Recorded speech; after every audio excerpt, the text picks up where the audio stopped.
So let's talk about the soul first in terms of the mind. The mind.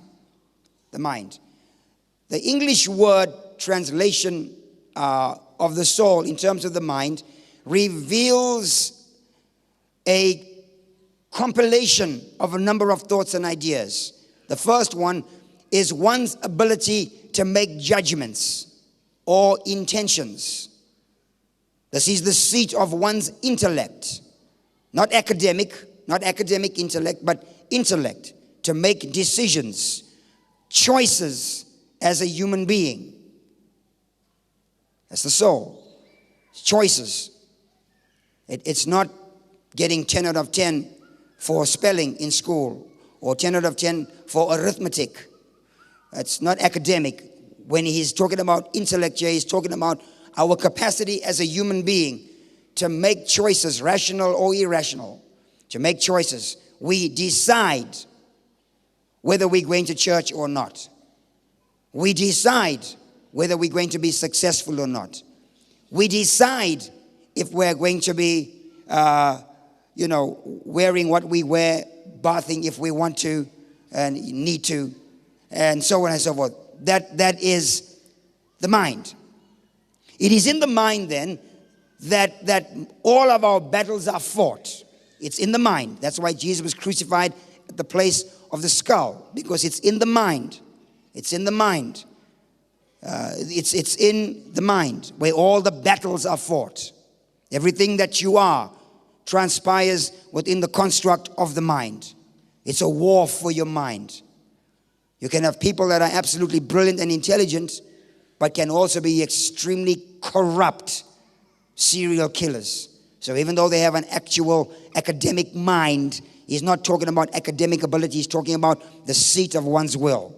There's something that I must point out here, that God in His grace, or God in His providential grace, has given to every human being, listen to me, has given to every human being the freedom of choice. It's called a free moral agency.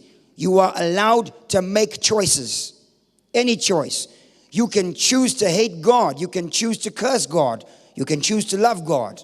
You can choose to be bitter. You can choose to be angry. You can choose to be happy. You can choose to forgive.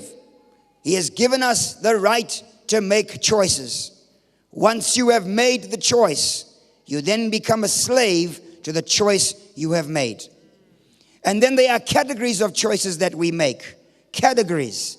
Some are important, some are inconsequential. They don't really mean anything. Should I go left? Should I go right? Well, for someone it might be a destiny turn. For someone it just might be an inconsequential choice. So you have to watch who you marry, because there are people that marry the wrong person for the wrong reasons. And married people shouldn't be saying yes at that point. You should marry a soulmate. Your soulmate. You do not marry the person you can live with. You do not marry the person you can live with. You marry the person you cannot live without. I cannot imagine my life without Chichi. It's impossible. If Chichi grew this, you would think it was me. And the older you get and the closer we get, she's somewhere, I don't know, is she in Durban or something? And I was stuck in Nigeria, and the problem I was experiencing in Lagos, she could feel it. It wasn't a leading of the Spirit. The Holy Ghost was saying to her, Tudor's in trouble.